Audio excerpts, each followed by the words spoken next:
नाजरीन अस्सलाम वालेकुम।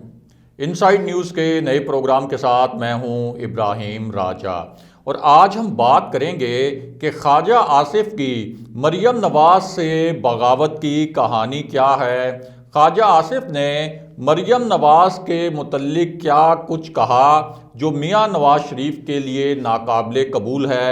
मियां नवाज शरीफ को जब लंदन में इस मामले की इत्तला मिली तो उनका क्या रिएक्शन था। पिछले 48 घंटे के दौरान लंदन में क्या कुछ होता रहा। मरियम नवाज का अपना इस मामले पर क्या रद्द अमल सामने आया है। मरियम नवाज ने अपने किस कारिंदे के जरिए ख्वाजा आसिफ पर जवाबी हमले करवाए। नून लीग के एक और रहनुमा को इसी मामले में क्यों कूदना पड़ा और अमेरिका से क्या ऐसी खबर आई है जो मरियम नवाज और मियां नवाज शरीफ पर बिजली बनकर गिरी। हमारे जिन दोस्तों ने अब तक हमारे चैनल को सब्सक्राइब नहीं किया उनसे हम कहेंगे कि हमारे चैनल को सब्सक्राइब कर लें ताकि उन्हें अहम मालूमात बर वक्त मिलती रहें। अब वापस आते हैं आज के मौजू पर, यानी ख्वाजा आसिफ की मरियम नवाज से बगावत की कहानी क्या है और मियां नवाज शरीफ ने इसी मामले पर क्या बड़ा फैसला किया है। सबसे पहले आपको एक ब्रेकिंग न्यूज़ और ताज़ा तरीन खबर से आगाह करते हैं जिसमें कुछ नए इंकशाफात किए गए हैं और कुछ नए हकायक सामने लाए गए हैं। ये ऐसे इंकशाफात और ऐसे हकायक हैं जो पहले मंजरे आम पर नहीं आए थे, लेकिन अब इन नए हकायक, नए नुकात और नए इंकशाफात की बाकायदा ऑफिशियली यानी सरकारी सतह पर तस्दीक की गई है। और ये जो खबर है ये खबर आई है अमेरिका से और इस खबर से मियां नवाज शरीफ और मरियम नवाज के लिए एक नई मुश्किल खड़ी हो गई है। ये एक ऐसी खबर है जिससे एक बहुत ही ख़ास और हसास मामले का पूरा रुख ही तब्दील होकर रह गया है। और ये जो नई खबर है अमेरिका से आने वाली, आप कह सकते हैं कि मरियम नवाज और मियां नवाज शरीफ पर बिजली बनकर गिरी है। और ये खबर है जस्टिस साकिब निसार की ऑडियो के मुतल्लिक और इस मामले में अब एक धमाका खेज पेशरफ्त हुई है। यानी वो ऑडियो जिसे नून लीग सामने लेकर आई थी, जिसे नून लीग ने खुद फैब्रिकेट किया था, जिसे नून लीग ने खुद एडिट किया था और उसके बाद इसी ऑडियो को एक सहाफ़ी को फराहम किया गया था और उस सहाफ़ी के ज़रिए और उस सहाफ़ी के इदारे के ज़रिए इस ऑडियो को लीक करवाया गया था और तासुर ये दिया गया था कि जस्टिस साकिब निसार की इस ऑडियो से ये साबित हो गया कि मरियम नवाज और मियां नवाज शरीफ के ख़िलाफ़ जो फ़ैसले आए थे वो फ़ैसले जस्टिस साकिब निसार ने और अदालत के जज साहिबान ने इस्टेब्लिशमेंट के दबाव पर दिए। इसी तरह ये जो ऑडियो सामने आई इसको सामने लाने वाले इदारे ने ये दावा भी किया था कि इस ऑडियो का एक फॉरेंसिक ऑडिट किया गया और वो फॉरेंसिक ऑडिट में साबित हुआ कि ये ऑडियो असली थी और इसमें कोई जालसाजी नहीं की गई। लेकिन बाद में जस्टिस साकिब निसार की तकरीरों के वो हिस्से सामने आ गए थे जिनके मुतल्लिक वाज़े तौर पर पता चल गया कि किस तरीके से जस्टिस साकिब निसार की तकरीरों के मुख्तलिफ हिस्से उठाकर इस ऑडियो में शामिल किए गए और एक नई डॉक्टर्ड और एक एडिटेड ऑडियो बनाई गई। अब इसी मामले पर जिस फर्म ने और जिस कंपनी ने इस ऑडियो का फॉरेंसिक ऑडिट करके इसको असली ऑडियो करार दिया था, उसी फर्म ने बाद में एक वजाहत जारी की थी और ये कहा था कि अगर किसी ऑडियो को मुख्तलिफ टुकड़ों से मिलाकर बनाया जाए और फिर उसके बाद उसको एक नई डिवाइस पर रिकॉर्ड किया जाए तो फिर हमारा जो सिस्टम है उस ऑडियो को डिटेक्ट नहीं कर सकता और ये फ़ैसला नहीं कर सकता कि ये ऑडियो असली है या नकली, क्योंकि उस वक्त उस फर्म को ये मालूम हो चुका था कि जस्टिस साकिब निसार की तकरीरों के जो हिस्से सामने आ चुके हैं जिनसे साबित हो गया है कि जस्टिस साकिब निसार की तकरीरों के वो हिस्से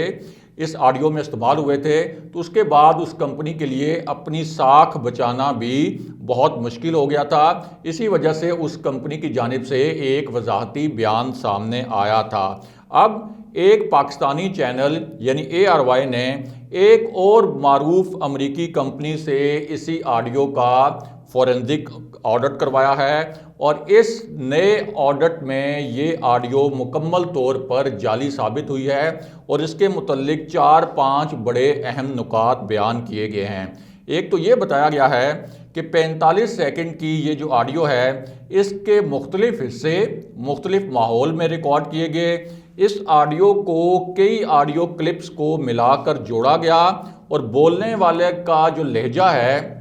और उसकी जो टोन है उसमें कई मर्तबा और कई मौके पर तब्दीली महसूस की गई, क्योंकि जब किसी एक मौके पर आप बात करते हैं तो आपकी टोन में और आपके लहजे में इस तरह के उतार चढ़ाव नहीं होते, लेकिन जिस तरह की तब्दीली इस ऑडियो में एक शख्स के लहजे में महसूस की गई और जिस तरह के उतार चढ़ाव महसूस किए गए उससे ये साबित होता है कि ये ऑडियो जाली थी। इसी तरह ये भी बताया गया कि ये ऑडियो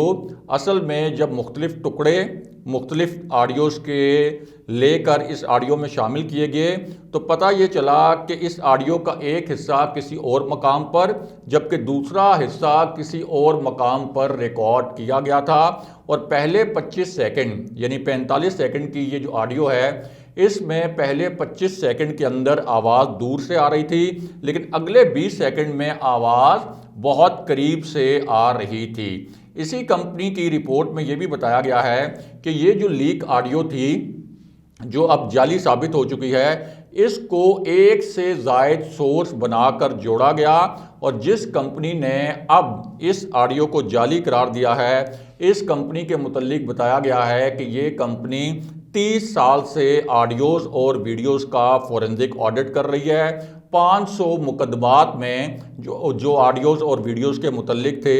उन मुकदमात में यही कंपनी अमरीकी अदालत को मुआवनत भी फराहम कर चुकी है। यानी एक बहुत बड़ा नाम है इस कंपनी का और इस अमरीकी कंपनी ने अब इस ऑडियो को मुकम्मल तौर पर जाली करार दे दिया है, जो कि मरियम नवाज़ और मियां नवाज शरीफ के बयानिए के लिए एक बहुत बड़ा झटका है, क्योंकि मरियम नवाज़ और मियां नवाज शरीफ ने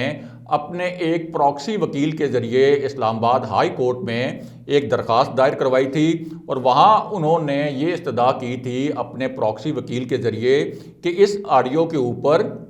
एक तहकीकाती कमीशन बनना चाहिए और अगर अदालत को ये लगता है कि ये ऑडियो जाली है और इसका पहला फॉरेंसिक ऑडिट ठीक नहीं हुआ तो अदालत ये हुक्म भी कर सकती है कि किसी और कंपनी के ज़रिए इसका फॉरेंसिक ऑडिट करवाया जाए। लेकिन अब एक दूसरी कंपनी के ज़रिए भी इसी ऑडियो का फॉरेंसिक ऑडिट हो चुका है और दूसरी कंपनी ने इसको मुकम्मल तौर पर जाली करार दे दिया है। बहरहाल अब वापस आते हैं कि ख्वाजा आसिफ की मरियम नवाज़ से बगावत का मामला क्या है और मुख्तसरन आपको ये भी बताते हैं कि लंदन में कौन सा शख्स एक पुरस्कार मिशन पर पहुंचा। तो मामला ये है कि ये जो मिशन है इसके मुतल्लिक बड़े बड़े दावे किए जा रहे हैं, कुछ पुरस्कार नौयत की बातें भी की जा रही हैं और ये भी कहा जा रहा है कि ये जो शख्सियत है ये असल में पाकिस्तान के ताकतवर हलकों का यानी पाकिस्तान के फैसला साज हलकों का जिनको इस्टेब्लिशमेंट भी कहा जाता है या आम अल्फाज में आप कहें कि पाक फ़ौज कहा जाता है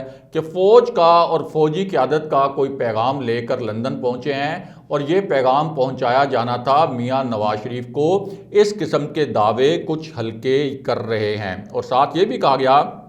कि असल में ये जो शख्सियत है ये पीटीआई के अरकान की एक फहरिस्त भी लेकर पाकिस्तान से रवाना हुई थी और ये ऐसे अरकान हैं जो कि अगले इलेक्शन में नून लीग का टिकट चाहते हैं और मियां नवाज शरीफ ने यह फैसला करना है कि अगर इनको ऑन बोर्ड लेना है तो अगले इलेक्शन में इनको नून लीग का टिकट दिया जाना चाहिए या नहीं।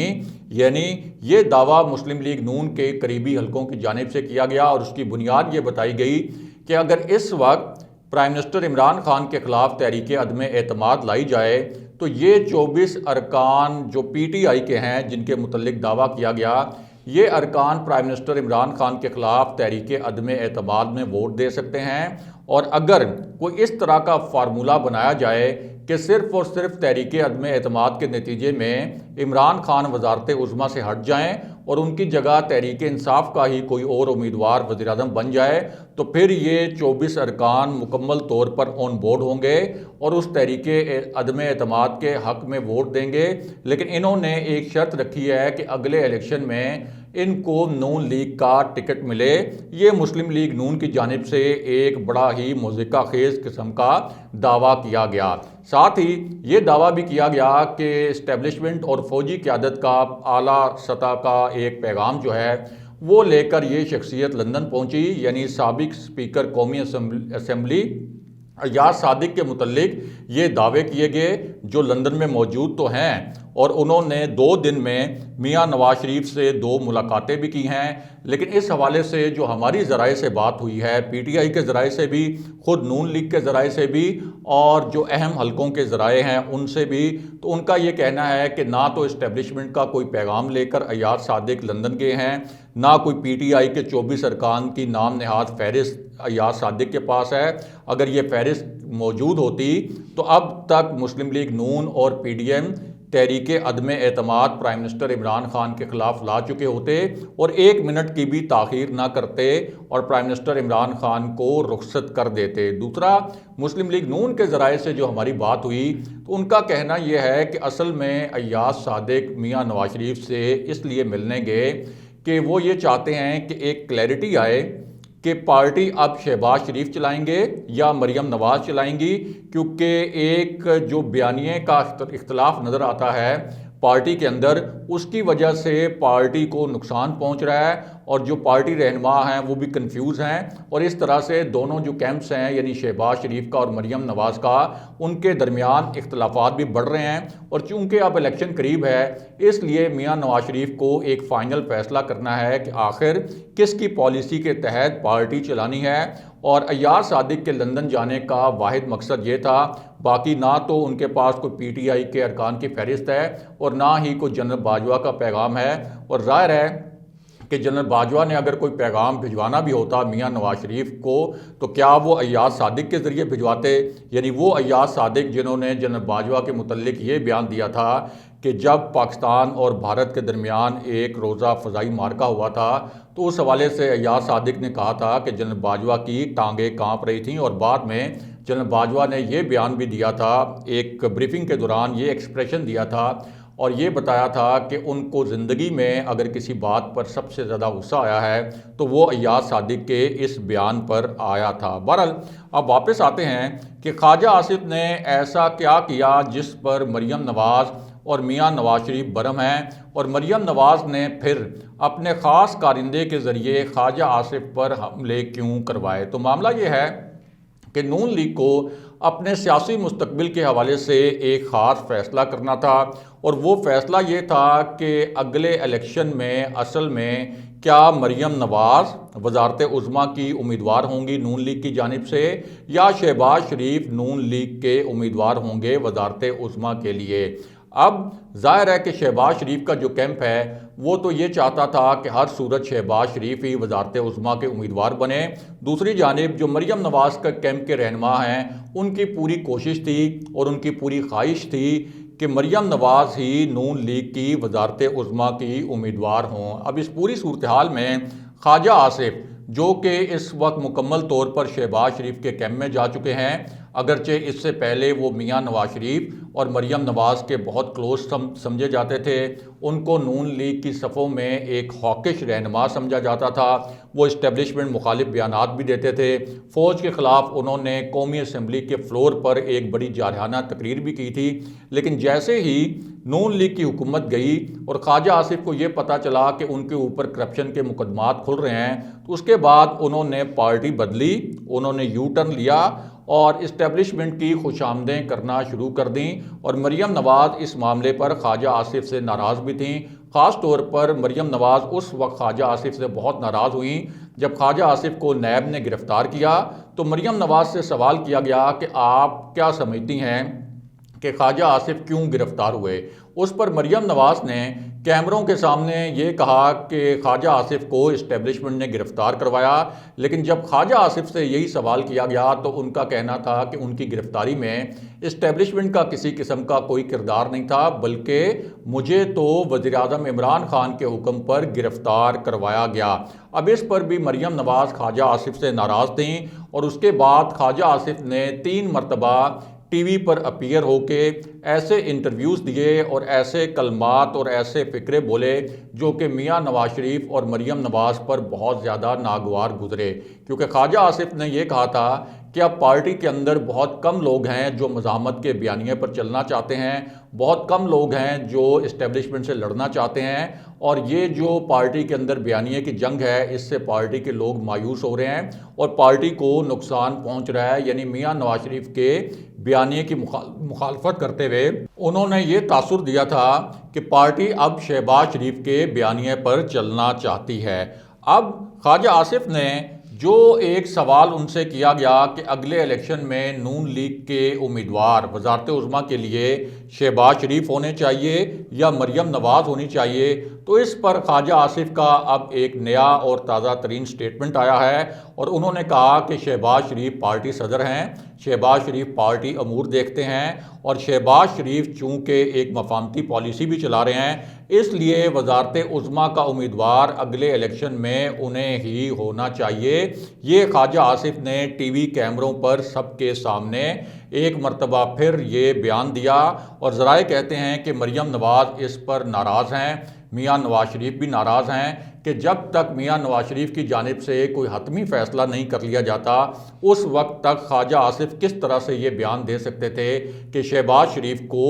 वज़ारत उज़्मा का उम्मीदवार होना चाहिए मुस्लिम लीग नून की जानिब से। अब इसी पूरी सूरत हाल में मरियम नवाज़ ने अपने एक और कारिंदे के ज़रिए ख्वाजा आसिफ पर हमले करवाए, यानी बिल्कुल उसी तरह जैसे इससे पहले जावेद लतीफ़ से शहबाज शरीफ और ख्वाजा आसिफ पर हमले करवाए गए थे। उनके मुतल्लिक ये टीवी प्रोग्राम में कहलवाया गया था कि ख्वाजा आसिफ और शहबाज शरीफ एक असाइनमेंट पर हैं और ये असाइनमेंट उनको इस्टेब्लिशमेंट ने दी है और ये नाम नहाद मफामत के नाम पर असल में इस्टेब्लिशमेंट का खेल खेलते हुए मियां नवाज शरीफ और उनके बयानिए के ख़िलाफ़ एक साजिश कर रहे हैं। और शहबाज शरीफ और ख्वाजा आसिफ जावेद लतीफ़ के इस बयान पर इतने नाराज़ हुए थे कि उन्होंने मियां नवाज शरीफ से ये भी मुतालबा किया था कि जावेद लतीफ़ को एक शोकाज नोटिस जारी किया जाए। वो शोकाज नोटिस तो जारी किया गया था, लेकिन आज तक जावेद लतीफ़ ने उस शोकाज नोटिस का जवाब नहीं दिया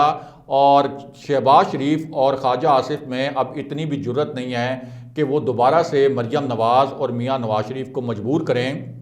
कि जावेद लतीफ़ से कहा जाए कि उस शो काज नोटिस का जवाब दें, क्योंकि मरियम नवाज़ पूरी तरह जावेद लतीफ़ के पीछे खड़ी हैं। अब जावेद लतीफ़ के अलावा मोहम्मद ज़ुबैर जो कि मियां नवाज शरीफ और मरियम नवाज़ दोनों के तर्जुमान हैं, उनके ज़रिए अब ख्वाजा आसिफ पर लफ्ज़ी हमले करवाए गए हैं और ये कहलवाया गया है मोहम्मद ज़ुबैर की जानिब से, यानी जैसे ही ख्वाजा आसिफ का ये स्टेटमेंट आया तो उनकी जानिब से ये कहा गया कि मुझे नहीं मालूम कि कोई भी मुस्लिम लीग नून का रहनुमा इस किस्म का बयान कैसे दे सकता है। अभी इस हवाले से कोई हतमी फ़ैसला नहीं हुआ कि शहबाज शरीफ वज़ारत उज़्मा के उम्मीदवार होंगे या मरियम नवाज़ वज़ारत उज़्मा की उम्मीदवार होंगी। और उसके साथ साथ उन्होंने ये भी कहा कि हो सकता है कि मरियम नवाज़ को अदालतों से क्लीन चिट मिल जाए और वो वज़ारत उज़्मा के लिए सबसे मौजू उम्मीदवार हो सकती हैं मुस्लिम लीग नून में, यानी शहबाज शरीफ नहीं, बल्कि अगर मरियम नवाज़ अदालत से क्लियर हो जाती हैं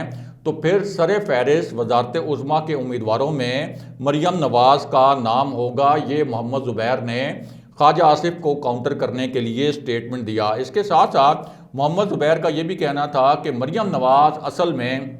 मुस्लिम लीग नून के अंदर वाहिद रहनुमा हैं जो बहुत पुरजोश हैं और आवाम के लिए एक बहुत एट्रैक्टिव और बहुत पुरकशिश रहनुमा हैं और मरियम नवाज़ ही ऐसी एक शख्सियत है नून लीग के अंदर जो बआसानी नून लीग को इलेक्शन जितवा सकती हैं। उनमें इंतखाबी कैंपेन चलाने की सलाहियत भी मौजूद है, आवाम को मुस्लिम लीग नून की जानिब राग़िब करने की सलाहियत भी मौजूद है और अगर अदालत से उनको रिलीफ मिल गया तो फिर मुस्लिम लीग नून की जानिब से मरियम नवाज़ ही वजारत उज़्मा की उम्मीदवार होंगी। और इस तरह उन्होंने इनडायरेक्टली ख्वाजा आसिफ को, जो मुस्लिम लीग नून के इतने सीनियर रहनुमा हैं, जो कौमी असम्बली में नून लीग के पार्लिमानी लीडर भी हैं, उनको इनडायरेक्टली एक शटअप कॉल दी है। अगले प्रोग्राम तक के लिए खुदा हाफिज़।